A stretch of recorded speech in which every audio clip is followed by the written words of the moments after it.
BJP ಹಾಗೂ JDS ದೋಸ್ತಿ ನಾಯಕರ ಪಾದಯಾತ್ರೆಗೆ ಪೊಲೀಸರು ತಡೆ ಒಡ್ಡಿದ್ದಾರೆ. ಮೈಸೂರಿನ ಸಿದ್ದಲಿಂಗಪುರ ಬಳಿಯಲ್ಲಿ ಕೆಲ ಕಾಲ ಪೊಲೀಸರು ಹಾಗೂ ನಾಯಕರ ನಡುವೆ ವಾಗ್ವಾದ ಕೂಡ ನಡೆಯಿತು.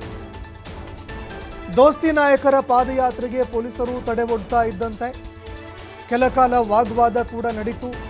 ಮೈಸೂರಿನ ಸಿದ್ದಲಿಂಗಪುರದ ಬಳಿಯಲ್ಲಿ ಕೆಲ ಕಾಲ ಪೊಲೀಸರು ಹಾಗೂ ನಾಯಕರ ನಡುವೆ ವಾಗ್ವಾದ ನಡೆದಿದೆ. ಬಿಜೆಪಿ ಕಾರ್ಯಕರ್ತರು ಹಾಗೂ ಪೊಲೀಸರ ನಡುವೆ ವಾಗ್ವಾದ ನಡೆಯಿತು. ಯಾವ ಕಾರಣಕ್ಕಾಗಿ ನಿಲ್ಲಿಸ್ತಾ ಇದ್ದೀರಿ, ನಾವು ಮೈಸೂರಿಗೆ ಪಾದಯಾತ್ರೆಯನ್ನ ಮಾಡೇ ಮಾಡ್ತೀವಿ ಅಂತ ಬಿಜೆಪಿ ನಾಯಕರು ವಾಗ್ವಾದಕ್ಕೆ ಇಳಿದ್ರು. ಇನ್ನು ಮತ್ತೊಂದೆಡೆಯಲ್ಲಿ ಪೊಲೀಸ್ ಅಧಿಕಾರಿಗಳು ಕೂಡ ಪಾದಯಾತ್ರೆಗೆ ತಡೆ ಒಡ್ಡಿದ್ರು. ಇನ್ನು ವಾಗ್ವಾದ ಬಳಿಕ ಪೊಲೀಸರನ್ನು ಲೆಕ್ಕಿಸದೆ ಮೈಸೂರಿನತ್ತ ಬಿಜೆಪಿ ಹಾಗೂ ಜೆಡಿಎಸ್ ನಾಯಕರು ನುಗ್ಗಿದ್ದಾರೆ. ಖಾಕಿ ಕೋಟೆಯನ್ನ ಭೇದಿಸಿ ಪಾದಯಾತ್ರೆ ಮೈಸೂರಿಗೆ ಎಂಟ್ರಿ ಕೊಟ್ಟಿದೆ.